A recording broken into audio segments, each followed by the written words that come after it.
I have 6 o'clock, and I'll call the May 5th, 2025 Person County Board of Commissioners meeting to order. At this time, I ask Vice Chairman Thomas to lead us in an invocation. Let us pray. Our most kind and dear Heavenly Father, we come to you tonight thanking you for watching over us, God. Thanking you for blessing us as only you can. Thank you for taking care of us. God, we ask you to be with all the sick and the suffering, God. Be with the ones that have lost loved ones. God, be with those that are fighting cancer, God. God, we thank you for watching over our first responders, our EMS, our fire, our police, our deputies, everyone that answers the call, God. Just watch over them, take care of them, give them the wisdom to answer the call properly, God, and keep us all safe. God, we ask you just to be with our leaders in our nation, God, just to help them to lead our nation back to where it once was, God, and just watch over all of us and forgive us of all our sins. Just go with us, lead us, guide us, and save us. In your heavenly name I do pray. Amen. Amen. And Commissioner Royster, will you lead us in the Pledge of Allegiance, please? I pledge allegiance to the flag of the United States of America and to the republic for which it stands, one nation, under God, indivisible, with liberty and justice for all.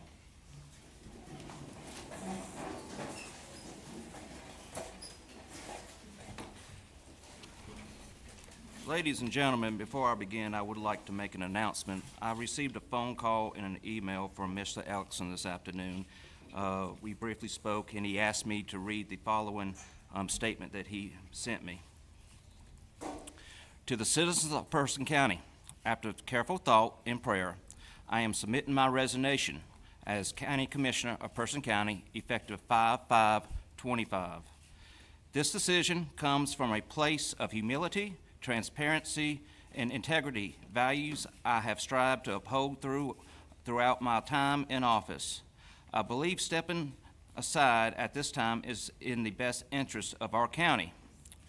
We are a strong and proud community, but like many others, we face divisions that hinder in collective progress. I hope the decision will serve as a step towards bringing us back together, fostering unity over division. My of our county. I trust the Person County Republican Party to nominate a leader of strong character and vision, someone who will continue to serve with the dedication and uphold the values that matter to most of our citizens. I am deeply thankful for the support and trust I received during my campaign and throughout my time as commissioner. It has been an honor to serve you, to listen to your concerns, and to advocate for your needs of our community. With sincere gratitude and hope for the future, Tracy Ellickson, former County Commissioner, Person County. So, members of the board, you have been notified of Mr. Ellickson's resignation. I will entertain a vote to formally declare that a vacancy exists on the Person County Board of Commissioners. Do I have such a motion? So moved. We have a motion. Any further discussion?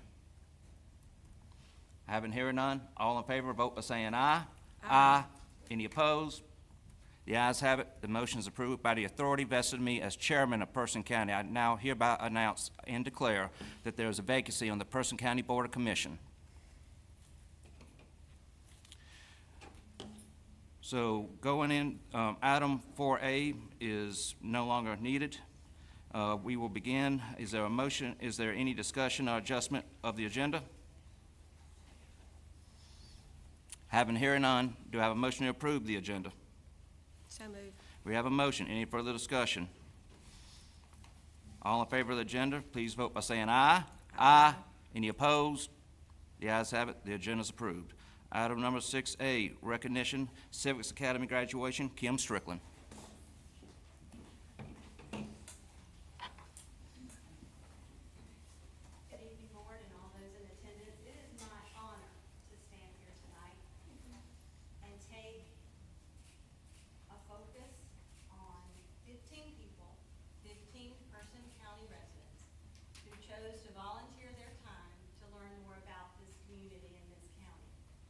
We have spent the last 8 weeks together, 2.5 to 3.5 hour sessions at a time, learning more about how this county government services are provided. And it is my honor to stand here tonight and to recognize them individually. So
Brooks Lockhart is at a city planning meeting this evening. C.T. Ralston.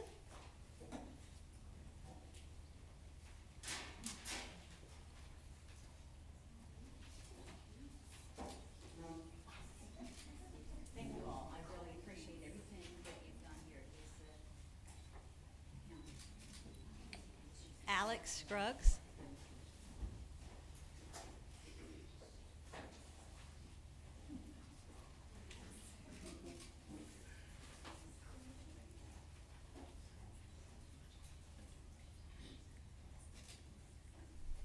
Allison Stevens, I didn't see her come in. Okay. Carol Truby.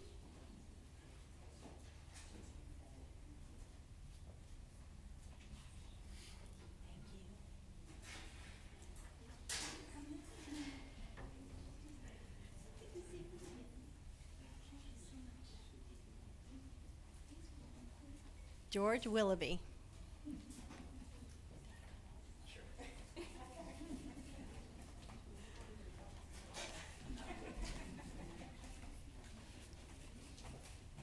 Thank you to the board for supporting the program in the budget, and thank you to the people who volunteered. We will be doing another one in the fall, so stay tuned. Thank you.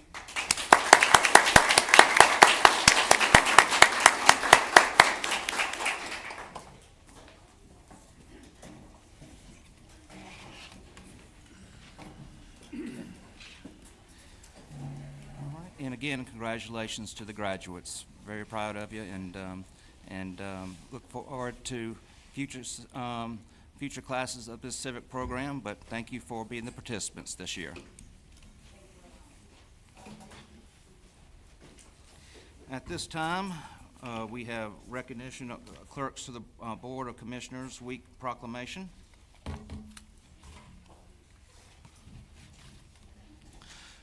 Proclamation recognizing May 4th through 10th, 2025 as clerks to the Board of County Commissioners Week. Whereas the role of the clerk to the Board of Commissioners is crucial for maintaining an informed community and facilitating effective local governments through communication among citizens, government bodies, and administrative departments. And whereas the position of clerk, one of the oldest in local government, continues to be essential as the official record keeper of their counties with responsibilities that are deeply rooted in history. And whereas North Carolina General Statute 1538 A-111 requires every Board of County Commissioners to appoint or designate a clerk to the board to perform any duties that may be required by law or the Board of Commissioners, including but not limited to the preparation, filing, and protection of local government records, which are vital for accountability and transparency. And whereas clerks enhance their professional skills through active participation in the North Carolina Association of County Clerks to Boards of Commissioners, which in partnership with the University of North Carolina at Chapel Hill School of Government and the International Institute of Municipal Clerks offer nationally recognized certification programs and continuous professional education. And whereas clerks, through their dedication to professional development, not only improve the effectiveness of their office, but also bring positive recognition to their counties by participating in advanced education and obtaining professional-related certifications. Now therefore be it proclaimed by the Person County Board of Commissioners that May 4th through 10th, 2025 will be recognized as Clerk to the Boards of County Commissioners Week in Person County, and extends its appreciation to the Clerk to the Board, Clerk to the Board, Michelle Solomon, and all county clerks for the vital services they perform and their dedication to the county they represent. Do I have a motion to adopt this resolution? So moved. We have a motion. Any further discussion? Having hearing none, all in favor vote by saying aye. Aye. Any opposed? The ayes have it. Now adopted this fifth day of May 2025. Michelle, thank you for your dedication and your hard work. It is greatly appreciated, and I'd like to present you with this certificate.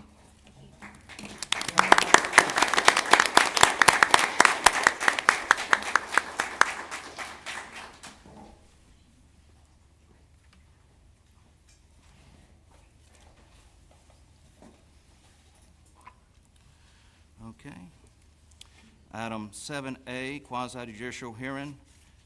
County Attorney.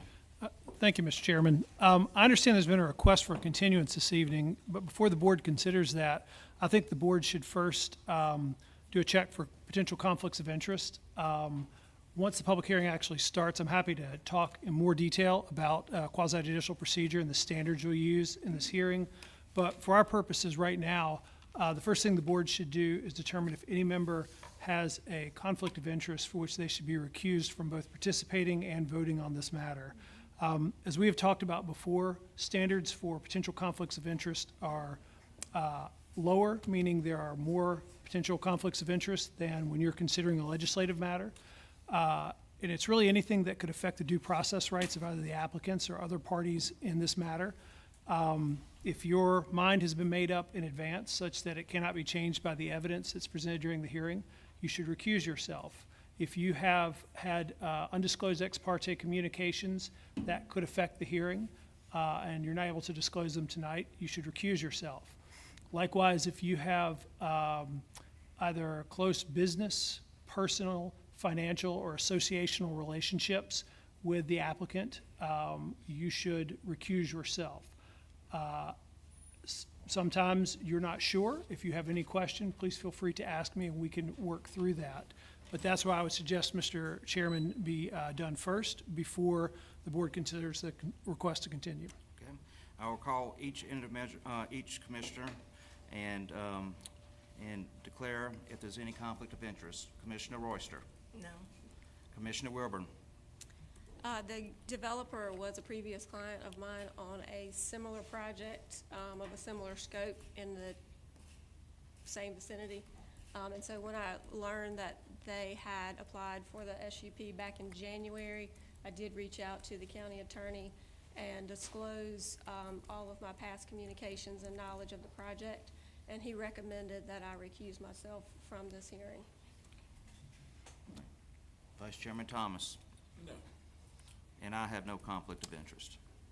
And I would say, Mr. Chairman, if that changes, any board member should feel free to contact me and we can discuss that at a later time. The other thing I would say, Mr. Chairman, is if this matter does continue, I would strongly recommend both for our elected officials but also for members of the public that there not be communications between the board members who will be considering this and members of the public about this project. Decisions have to be made on competent, substantial material evidence in the record.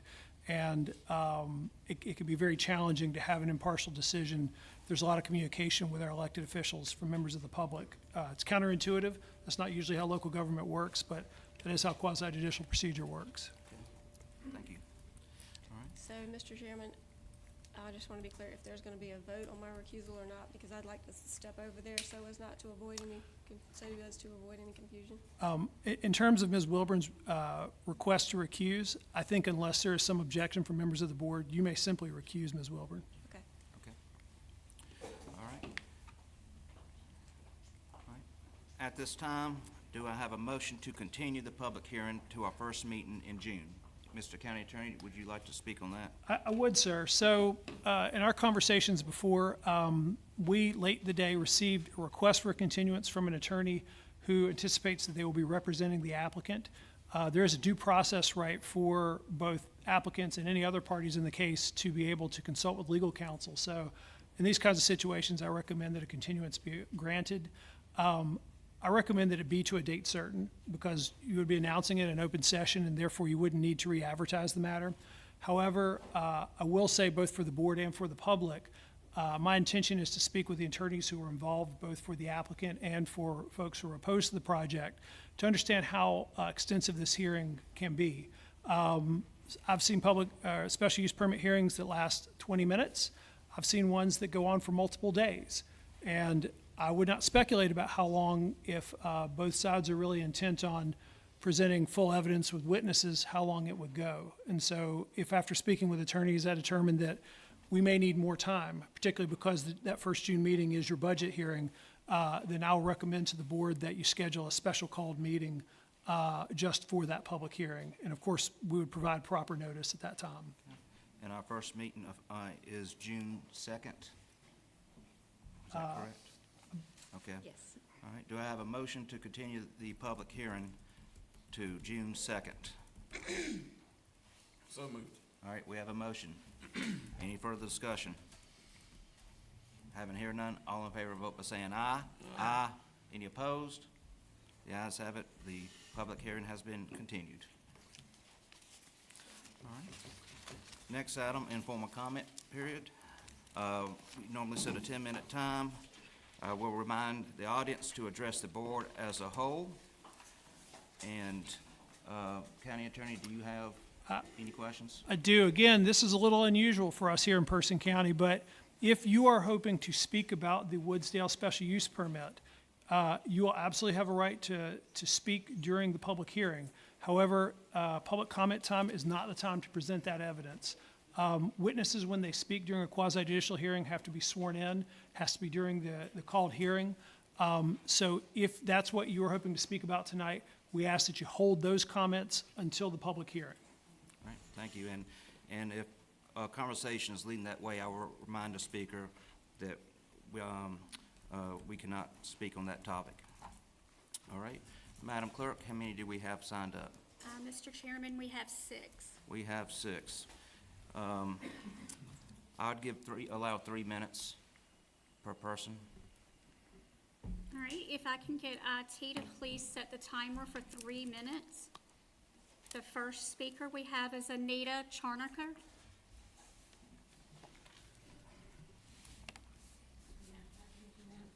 My name is Anita Charnaker. I moved to this county, this beautiful place. Trying to become involved has been difficult. Myself and 3 other people have tried to get on boards. I got no response. I have 40 years' experience working with adults with disabilities. I have a master's degree. I applied. There were 4 seats available for the adult care to check on. I never got a letter. My husband has a master's degree. He was a history major. He was a veteran. And he tried to get on the library board. And they said no. But then I came to find out when talking to the chairman that they rotate around. I have a friend who has a doctorate in medical administration, can't get a job at the hospital, even tried to volunteer, nothing. And the last person is a man who was a planner for the government and moved here and tried to get the job because you need a city planner or a county planner, one of the two. They said, no, thank you, and the job is still posted. I don't understand. We're trying to become involved positively in the county, and I'm getting nothing, I would hope that you would consider everybody who applies, not just, I'm not saying this happens, but not as, if it's someone you know, maybe it's time to change. There's more people coming to this community who are very diverse. Maybe we need more diversity in where we are. Maybe they need to give a chance and show and look at all the applications. I had sent mine in December 13th, haven't heard a word. So I am requesting that we take a look, or you take a look at those people who have applied to try to get on boards in this county, and it hasn't happened. If not, at least notify them why they haven't gotten it. And I appreciate your time. Thank you. Thank you. The next speaker we have is Kendra Coggins.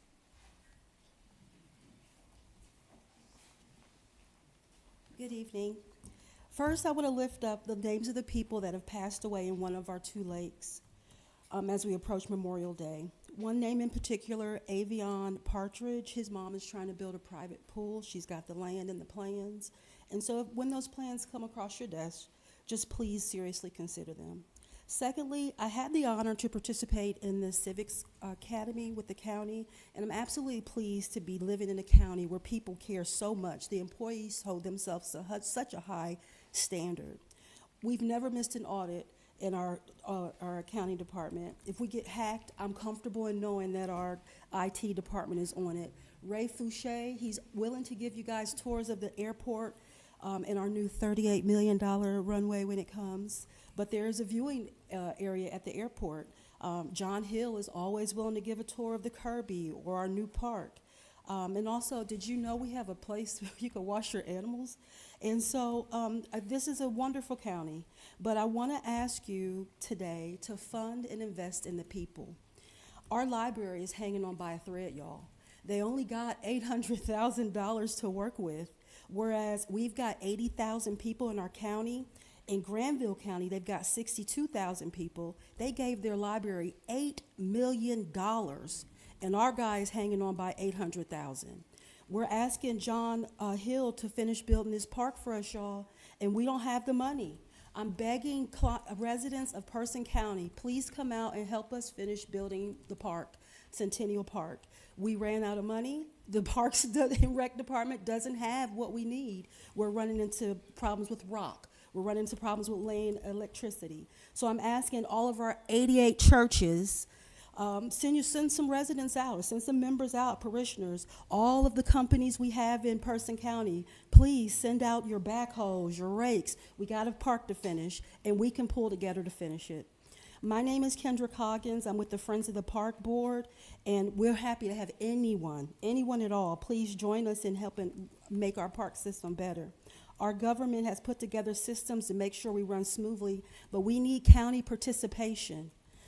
I'm calling on all of our corporations, again, to help us finish the park. So far, we've had donations from Duke Energy and the Rotary, but our library programs and park budgets we could use for tutoring or STEM programs, or our reading scores in our county are really low, and we could use those programs to lift our residents up. Thank you, and again, please, please, as you review your budget, just invest in the people in our community. Thank you. Thank you. Next speaker, John Seat.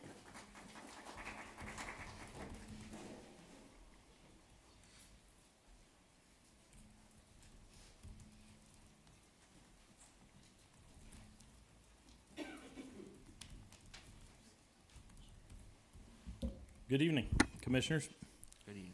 As a Republican, not just by registration, but by the tenets of integrity, accountability, and fairness, I'm ashamed to stand here unable to support you. The handling of the PCBIC project log over in Woodsdale has gone on for a year and a half now. There's a mat that's been laid down. It's now half rolled up. It's been abandoned. Mr. Attorney, are we venturing down a topic? Is that project log, or is this something separate? Are you talking about a separate property or the one that's being considered for the special I'm use talking permit, about Mr. separate Seat? property. Then I think you may continue, sir. It's an adjacent property owned by the same person. But you understand, Mr. Seep, as I long as you're understand not, there's a fine line there. yes, sir, but as long as you're not talking about the application that's No. pending for the board, I'm, please proceed, sir. I'm talking about how the BOC has failed to provide the proper oversight, which the public, which has been publicly acknowledged during the BOC meetings here. There was an agreement between the BOC and PCBIC. We as residents and constituents and taxpayers do not know the status of that agreement. We have, like I said, an abandoned project. It's leaving eroded soil and debris for over a year, and that's confirmed in your agenda packet on page 9. Other county residents have applied for permits, and they had to fix violations prior to applying for that permit.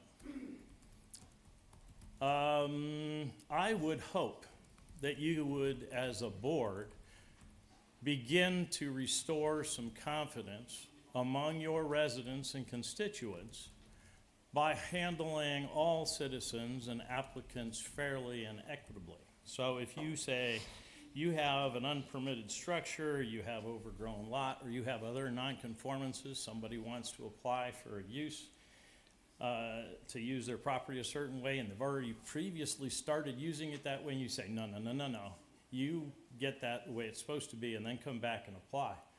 I expect you to be doing that to everybody. And I think most people in the county expect that. So, glad to see some of the things that have transpired happen. I'm just asking you to start treating your residents with fairness, openness.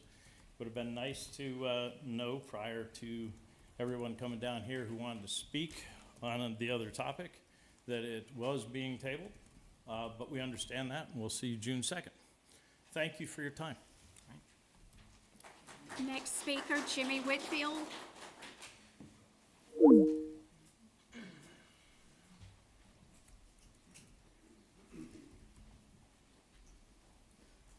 Good evening, everyone. My name's Jimmy Whitfield. It's a pleasure to speak to you tonight. Just got a couple of concerns I want to talk to you about economic development-wise. We've had some wins in Person County, and would be nice to get a couple more.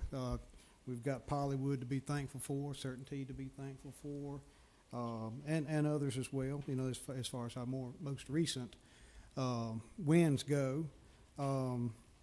I was on the startup team at Certainty, so worked there for 2 years, and it was a pleasure watching all of the synthetic gypsum come in on railroad cars until we got the conveyor belt built and finished over to the Hyco power plant. So, you know, it was nice to see progress, and I don't know how many people know that, you know, the rail cars might still be an option as far as bringing in synthetic gypsum for that plant. But yeah, it was good to see that. Good to see progress. Good to see progress such that we got the conveyor belt up and running, and then we didn't need the railroad cars. They were a backup, but we just need new industry that provide many jobs. Over the past couple of years, the county sold about 2,000 acres between the mega site and the farmland in Mariah, and, you know, to multi-billion-dollar companies. And thus far, we got promises for about 20 jobs. 20 jobs, 2,000 acres, many millions of dollars have come into the county, but it's not translating into new jobs. So your challenges, you have big challenges, and everybody in the county is pulling for you. We want you to win. We want you to win because you represent us. And, you know, a larger tax base will help us from an industrial perspective. So, you know, I travel across the southeastern part of the county. I've seen a lot of trucks coming in to the Mariah Energy Center, mostly out of county, out of town, out of state truckers. Only local trucker I've seen down there is, let's see, Long Trucking Company. That's the only one I've seen. Maybe others involved, but that's the only name that sticks out. So, but to summarize, I just want to say that we need economic development that will benefit the many and not just the few, because, you know, and I just want to thank you for allowing me the opportunity to share the hopes of the many people in Person County that voted for you and that wish you success. So thank you again. Thank you. Next speaker, Nina Coggins Williams.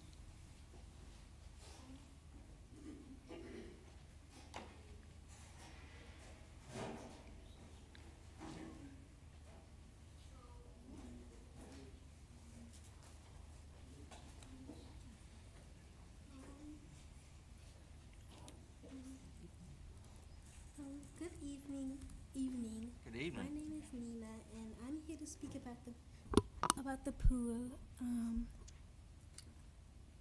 Wait. I'm bad at this. So I'm here to speak about Porson County having a public pool. I believe Porson County has a right to have a public pool, and here's some reasons why. One, for fun. If it's hot in the summer, your family can cool down in the pool. Good job. Yay! Good evening. My name is Jasper King Coggins Williams. I also believe Person County has the right to have a public pool. Residents have been asking and petitioning for it for years, and yet we still have not gotten a public pool.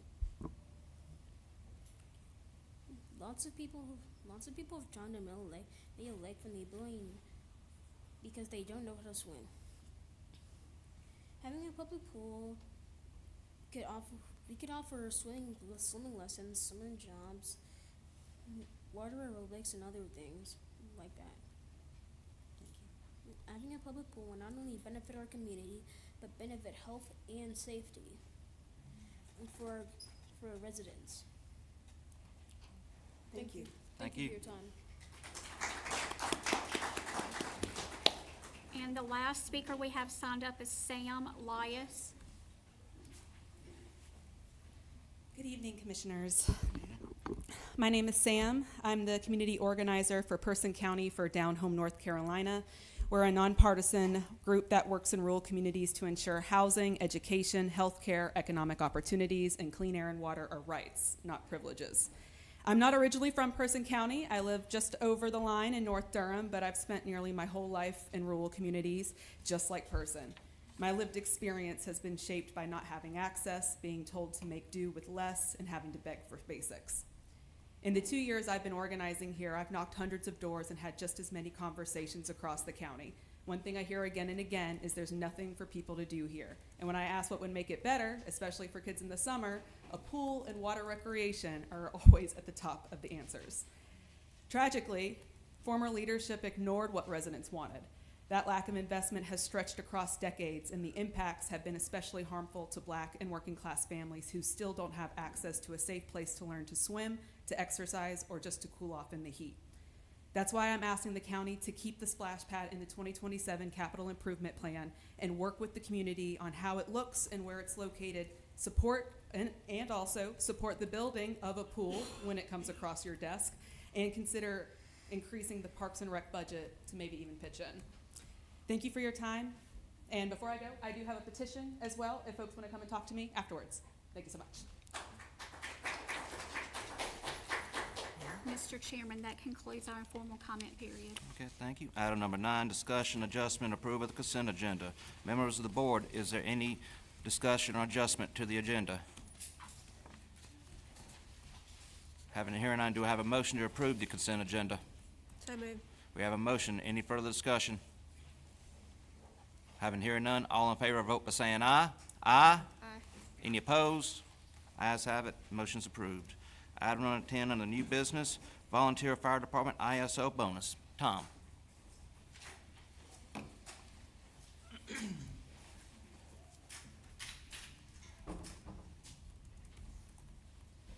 Good evening, Commissioners. Before I start with the formal part of this, I just wanted to take an opportunity really quick to thank you all, thank the county manager for supporting the Wall That Heals event this past week. It's tremendous success. We had over 11,000 visitors that were still waiting for the official number. It was an incredible event. I just want to thank you personally from me for your support for that. So thank you. The agenda abstract for today is the fiscal year 25 ISO fire rating reduction bonus. The Board of Commissioners established a process to reward fire departments for their efforts to lower the Insurance Services Office Public Protection Classification rating for the county's rural fire districts by awarding a recurring $7,500 from the Fire Rescue Tax District Fund for each ISO PPC fire rating point reduction achieved. Reduced ISO PPC fire ratings demonstrate an improvement in how well fire departments can protect the community and result in savings to county residents on their homeowners insurance. Timberlake Volunteer Fire Rescue recently completed their ISO inspection from the North Carolina Office of the State Fire Marshal. As a result of this inspection, TVFR has lowered their ISO PPC rating from a 4 to a 3. The lower the number, the higher the protection classification. TVFR is to receive a $7,500 bonus for lowering their rating by 1 point. A contract addendum will be executed, and the bonus will be added to the department's fiscal year 25 Fire Rescue Tax District Fund allocation. A fund balance appropriation from the Fire Rescue Tax District Fund will be required to fund the bonus in fiscal year 25. Financial impact from this, a fund balance appropriation from the Fire Rescue Tax District Fund in the amount of $7,500 will fund the bonus in fiscal year 25. The current estimated fund balance is $1.9 million. Modification to the contract will change the yearly disbursement funds as of 3/24/2025, increasing it from $37,500 to $45,000 for a total of $177,829 to $185,329,000. Recommended action is to authorize this addendum to award the ISO bonus and authorize the fund balance transfer. Any questions from the board? Having hearing none, do I have a motion to authorize the contract addendum to award the ISO bonus and authorize the fund balance transfer in the amount of $7,500? So moved. We have a motion. Any further discussion? Having hearing none, all in favor, vote by saying aye. Aye. Any opposed? The ayes have it, the motion's approved. Thank you, Tom. Next item, Purcell County Schools fiscal year 26 budget request, Dr. Rodney Peterson. Good evening, Commissioners. Good evening, sir. Manager Kathy, Clerk Solomon. I have Frida Tillman with me, our chair, and Julie Masson, who's our finance officer. And I drew the short straw, so I get to get in front of you tonight. We provided to Manager Kathy our budget as well as the letter that's required by statute, indicating the reasons why we're requesting an increase and why we're requesting what we have. I'll just go over a couple of things, especially key areas that we're asking for an increase with. Special ed is one area. We have seen an increase of 5% in our exceptional children's population since I've been here. We are funded at 13.75 from the state, and we currently have an EC population, exceptional children's population of 20%. And so we are required by law to serve ages 3 to 21. So we have staff members that go out to private daycares, to other entities that are not associated with our school system in order to serve our students through the child count. So we are requesting additional positions in order to redirect some of the funding that we're using for those private entities back into our school system so we can better serve the students that we have inside of our schools. The biggest increase, I'm sure that just listening to some of your comments, is due to operation costs. We're not quite sure what the state is going to do in terms of state salary, so we did ask for a 3% cost of living for our locally paid individuals. But more importantly, the biggest is going to be the rise in retirement contributions and to our retirement system. We have started to shift some of our operations to private funding because we save a lot of money doing private services versus hiring. Number one, because it's very hard to hire, and so we had a lot of vacancies. So we do hire out some of our operation pieces. We have not been replacing those that are retiring, and so we are using private contracts in order to do special things inside of our operations. One of those is water quality. We have 4 schools that are on spray systems, and because they're on wells, we have to have water quality testing done every year. So we have an increase in that. We also are anticipating an increase in our utility budgets, just based on what we've been told. We also have been told we're going to have an increase in our insurance. And so those are going to be, that's part of the higher maintenance piece there. I think it's important to also understand what some of our celebrations are. We have 10 of our 11 schools are ABC schools. We have 8 of our 11 schools that either met or exceeded expectations this past year. We had 88% of our teachers that exceeded their growth expectations this past year, which is higher than the state at 87%. Our district just went through and have completed a district accreditation. So all of our schools are accredited through Cognia, as well as our high schools and our remote school as well. We've been recognized from the state as a trailblazer in our Science of Reading program, and so we're excited. We're excited about where we're going and what we're doing.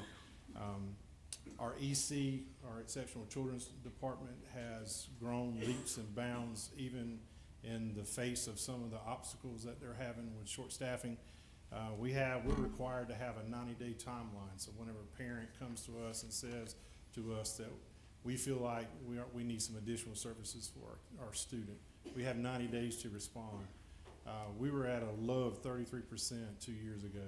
This past year, we're above 90%. And so our staff has been doing a tremendous job.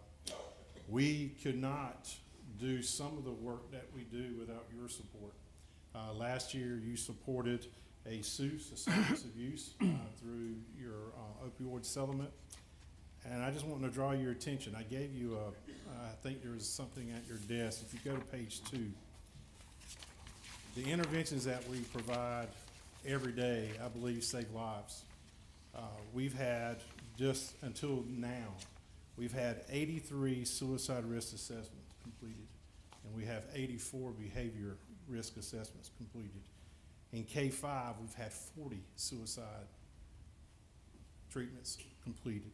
In 6-8, we've had 36, and in 9-12, we've had 7. Restorative practices, we use some of our local money in order to provide counseling for our students. Restorative practices enables us to do some interventions inside of our school without having to use disciplinary manners. We've had to do 116 of those, and a lot of those are in K-8. Key Pathways serves 60 students in our school system. That's a co-located mental health service that you help support.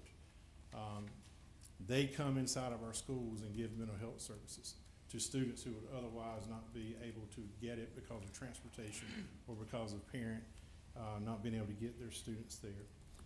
In terms of substance abuse, the money that you've provided us for that support to me, is one of the biggest successes that we've had. We've had to support 100 students, over 100, it was 103 actually today. We've had 2 more today with the substance abuse. We've had 3 in elementary, we've had 36 in middle school, we've had 64 in our high school. So what has all that done? It's decreased our behavior support because we were able to do interventions ahead of time, and we appreciate all of that. I think we've had pretty strong community partners with Via Help, Key Pathways, Crossroads, Youth Villages, DSS. The Sheriff's Department has been awesome. We've applied for as many grants as we can, and we are able to support a SRO with grants. We're able to support 3 SROs with an at-risk grant that we get each and every year.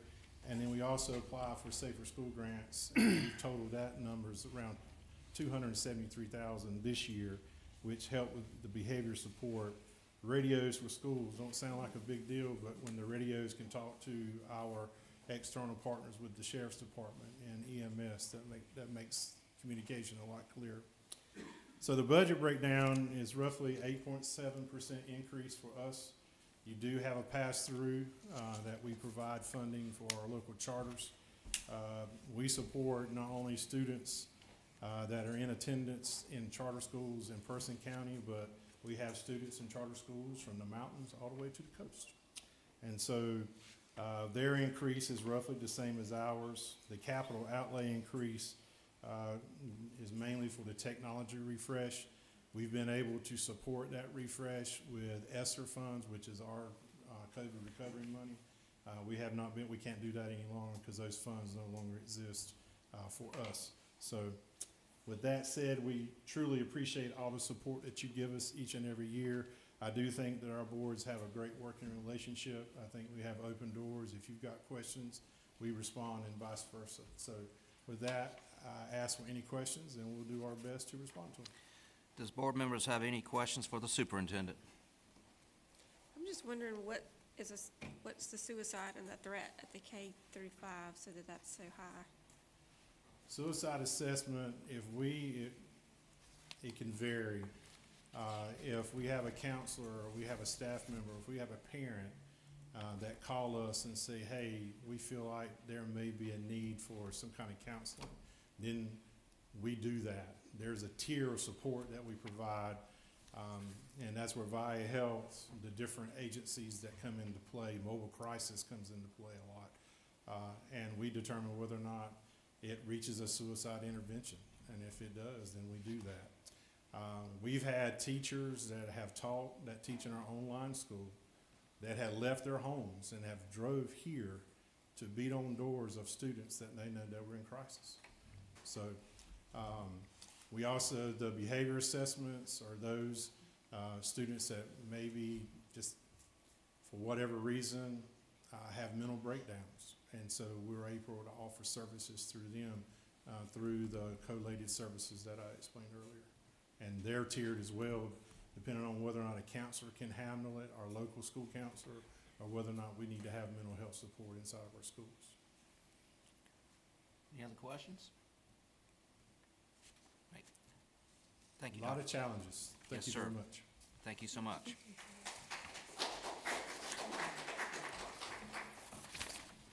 Our next item is Piedmont Community College Fiscal Year 26 Budget Request, Dr. Kenneth Boham and Dr. Reggie Browning. Good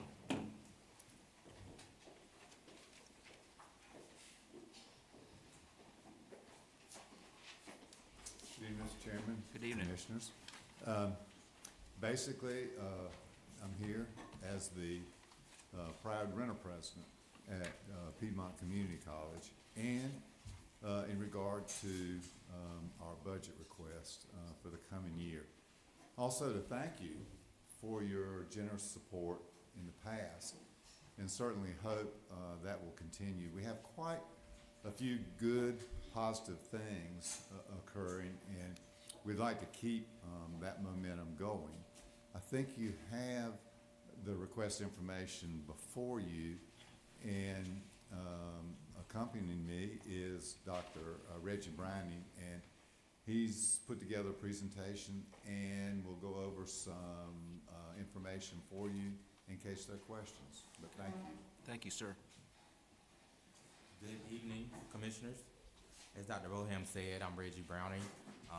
This will be brief. We have it before you, but we did want to go over in detail what we're asking, our request for fiscal year 26, and give the chance for any question if there may be so. Before we get started, I want to thank you for the opportunity to present the Piedmont Community College budget, operating and capital for the next fiscal year. PCC remains committed to advancing workforce development, higher education access, and economic opportunities for the citizens of Person County. With that being said, PCC serves Person and Caswell counties with continuing education, workforce training, and various programs. Today, before we talk about what our actual request is as far as budget, we want to talk about why the budget is important for PCC. This includes our service areas and our enrollment. And so we do have some great news as far as our enrollment for Piedmont Community College, looking at prior year. So our service area, next slide. Our service area for Person County, the educational attainment, this is from Person County residents ages 25 to 24, and this is looking at the year of 2023. In that demographic, there were total residents of 8,736. About 55.9% of those had no degree. And so when we look next at the next slide of our actual enrollment, this will tie together. But looking at the educational level breakdown for 2023, for Person County, there was 18.8% had some college, no credentials, but 29.6, about 30% had high school graduate, and this does include GED. All this to say is these are the students that we go after. These are the students that Piedmont Community College is for. So looking at our spring 2023 to spring 2024 enrollment, next slide please. We compared our total enrollment to the system office, and our system includes 58 community colleges across the state. If you look at the system FTE, it was an increase of 6% for curriculum and 5% for workforce CE. PCC beat both of those demographics. For curriculum, we had 16% increase. And for the same time period, for workforce development, we had 15% increase. So all this to say is this is where the budget dollars go in Person County at PCC. Some of the areas we wanted to highlight for our spring 2024 to spring 2025, practical nursing up 20%, associate degree in nursing up 8%, in our workforce division, tech and manufacturing up 27%, university transfer 797% in non-FTE. And so all this to say is enrollment's up, a lot of our programs are booming, And this is why the allocation from Person County is so important. Our request for our next fiscal year budget included operations and also capital projects. For operations, it included salaries of facility services and support staff to align with our state increases and of faculty and staff. And so it did include a 3% increase. It did include, we looked at all areas that we budget for Person County and what was going to increase. And this included, of course, medical insurance premiums, waste removal, utilities, equipment repair, and service area contracts. And so with all those increases, those were allocated within our budget request. Additionally, for our Center for Health Advanced and Technology and Trade Center, we also have some requests, including right now we're working on our design for that building and for that campus, and we're looking forward to a spring design to be available very shortly.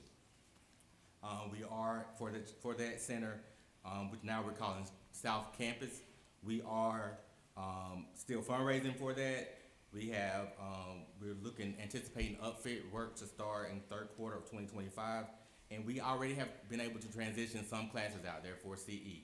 Our actual phase 1 includes moving out there actually our electrical, plumbing, and several other programs.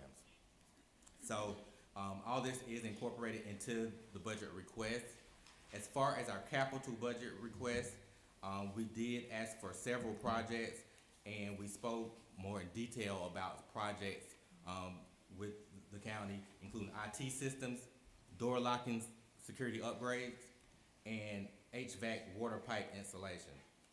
So these 3 projects total about $735,500, and they're very important for the Person County campus that we currently reside. With that being said, again, the request for next fiscal year, including operating and capital, is very important to PCC and Person County. We respectfully request the county's continued partnership and support of our fiscal year 2025 budget request. The investment is not just for PCC, but for Person County as well. So we thank you for your time and your commitment to education in Person County, and we'd be happy to take any questions if you have any. Thank you. Board members have any questions? Yes, I was wondering for the chat plant operations, I see a slight increase from last year, but that seems to be mainly in salaries, part-time and full-time. And if I'm correct, last year was a partial year for that facility. So I was just curious how you were able to bring down most of the operational costs, the utility costs and whatnot from a partial year to a full year. Yes, so you're exactly correct. Last year was a partial year. We took over the building in September. We are, as we're phasing in programs, we're phasing in employees at that facility. And so as we move more and more programs, we move more and more, or hire more and more maintenance, security, and things of that sort for that facility. The way that we were able to kind of have an economy of scale, right now we have employees that are working at both campuses, and we can we'll continue that through the next year as we phase in and as construction work happens at that campus. Okay. Thank you. Thank you. Any other questions for Dr. Browning? Thank you so much for your presentation. Thank you.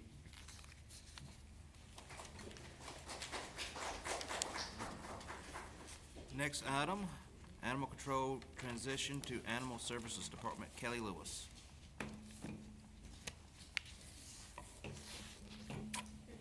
Good evening. I want to talk to you about the reunification of animal control coming back to animal services. Just to give you a brief history of animal control, it's been under the Sheriff's Office since July 1st of 2023, following the decision aimed at consolidating public safety functions under one authority. This transition was primarily intended to streamline law enforcement oversight and improve coordination rural or emergency response situations.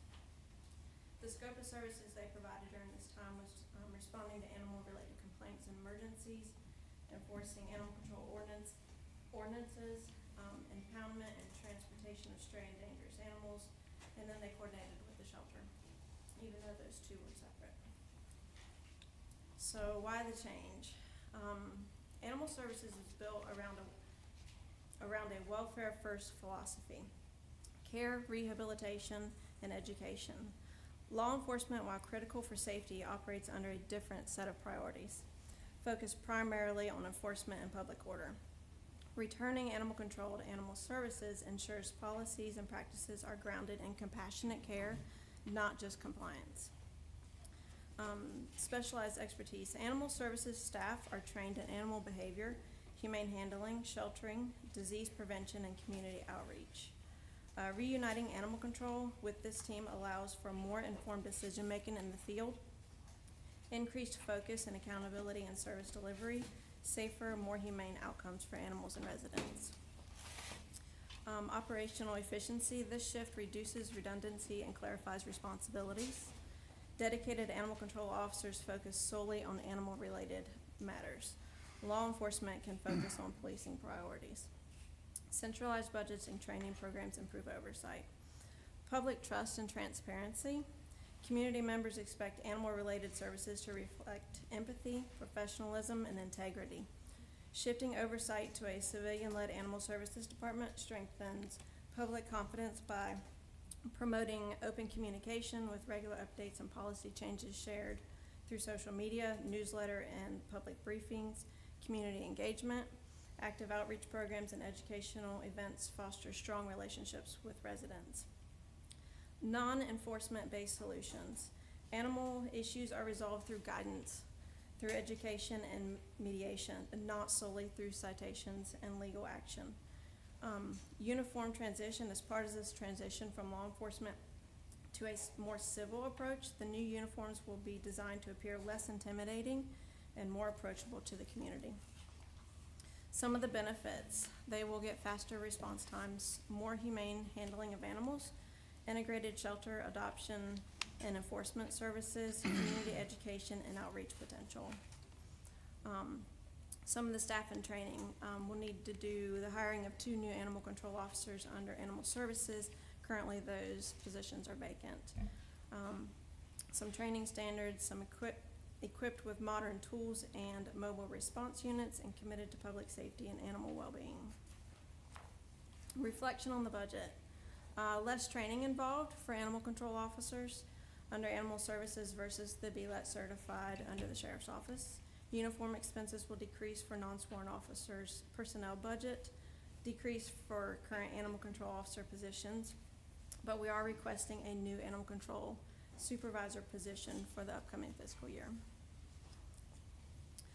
During the transition plan, we're planning internal coordination and staffing. We need to hire 2 officers, so the sheriff's office has 2 deputies that are currently helping cover after hours on call schedule. Official transfer from the sheriff's office once fully staffed and full operations under animal services. Some of our focus areas are community communication, staff and public training, staff training and certifications, animal transport and shelter coordination, equipment transfer and readiness, policy and procedure alignment, public transparency and feedback, and updating ordinance changes. We're hoping for a stronger future for Person County. Bringing the animal control back under the animal services creates a seamless, compassionate system that prioritizes both public safety and animal welfare. Some of the key outcomes: once coordinated team for enforcement, sheltering, and outreach, consistent training and care standards across both departments, increased trust and transparency with the community, and the ability to launch new initiatives like a low-cost clinic and educational programs. Our commitment is to protect, serve, and speak for those who cannot speak for themselves, and that's our animals. Do you have any questions? Any questions for the director?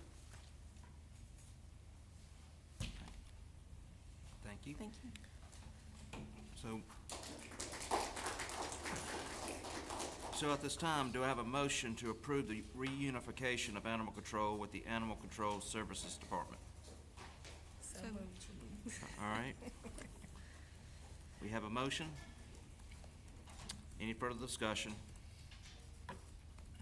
Having heard none, all in favor, vote by saying aye. Aye. Any opposed? The ayes have it, the motion is approved.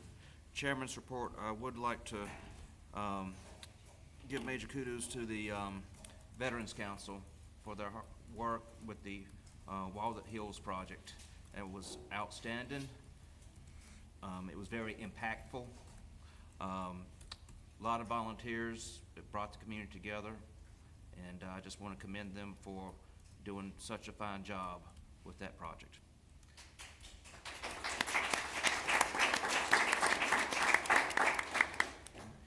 County Manager?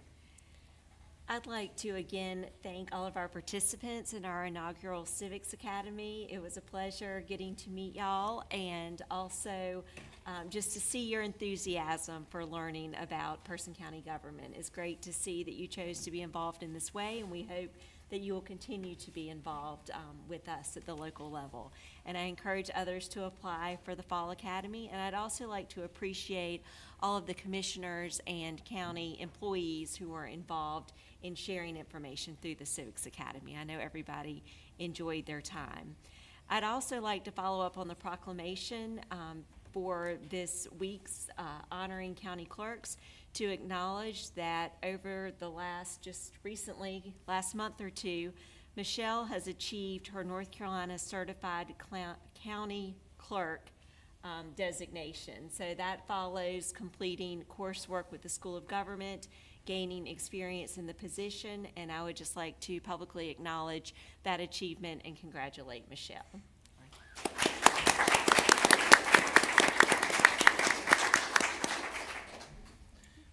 Vice Chairman Thomas? Yes, I would like to echo what you said about the Veterans Council. I had the opportunity Tuesday to ride in the escort from Durham to bringing the Walnut Hills to Person County, and it was expiring. It was to see the people on the lawn. 501 was just totally heart-moving. I would say anywhere between 500 to 1,000 people lined the streets up Tuesday just to welcome the trailer in. I mean, it was just people just watching, the trailer and just bringing it into the county. And the pouring that people came this past week to the Walnut Hills, it's been awesome. Like you said, to over 10,000 roughly people came through Person County to see the Walnut Hills. So major kudos to the Veterans Council. I know the boys are tired. But I went up there most of the days, and they need a rest. They need some rest. So I want to thank them for all their hard work.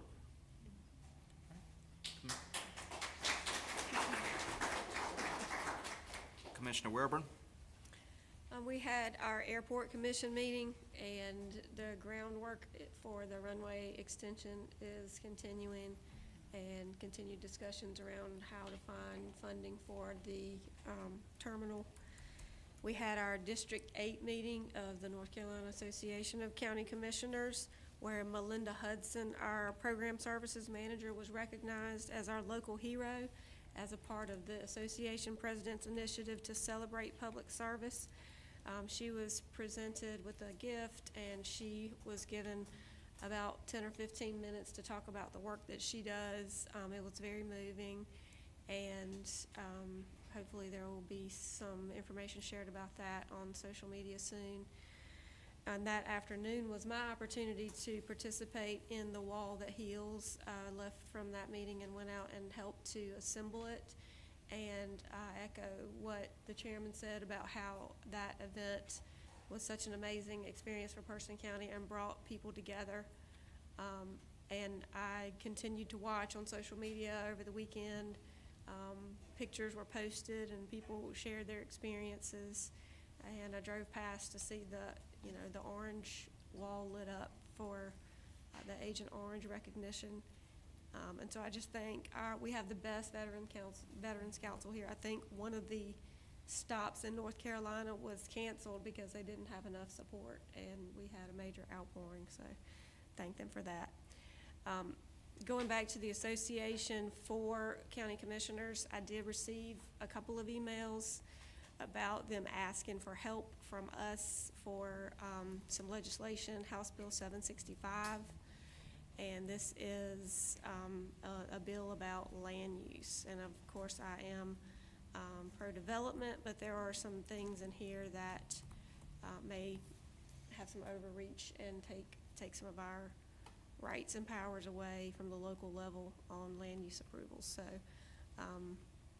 I will forward that email, and if anybody wants to look at that further and reach out to our representatives about that, please do. All right, Commissioner Royster. I would like to echo what you all have said about Wall That Heals. I know I visited 3 days, and the stories and seeing how our Person County veterans, how they sat there and they shared their stories and everything. It was moving. I also would like to let everyone know that the Food Bank of Central and Eastern North Carolina will be coming back to Person County on Thursday at 10 a.m. And it will be located at 2545 Cyril Mount Terza Road out in Timberlake. So if anyone who needs, who has food insecurities, or if anyone in here may be facing food insecurities, just please take advantage of that resource. Thank you. At this time, do we have a motion to go into closed session? Closed session number 1 per Virginia Statute 143-318-11 for the purposes of discussion of matters related to the location expansion of industry or other businesses in the county, with the following individuals permitted to attend: County Manager Catherine Cathy, Clerk to the Board Michelle Solomon, County Attorney T.C. Morphus Jr., and Economic Development Director Brandy Cash. Do I have such a motion? We have a motion. Any further discussion? Having hearing none, all in favor vote by saying aye. Aye. Any opposed? The ayes have it. We're now in closed session.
adjourn? All right, we'll have a motion. All in favor, vote by saying aye. Aye. Any opposed? None. The ayes have it. The meeting is adjourned.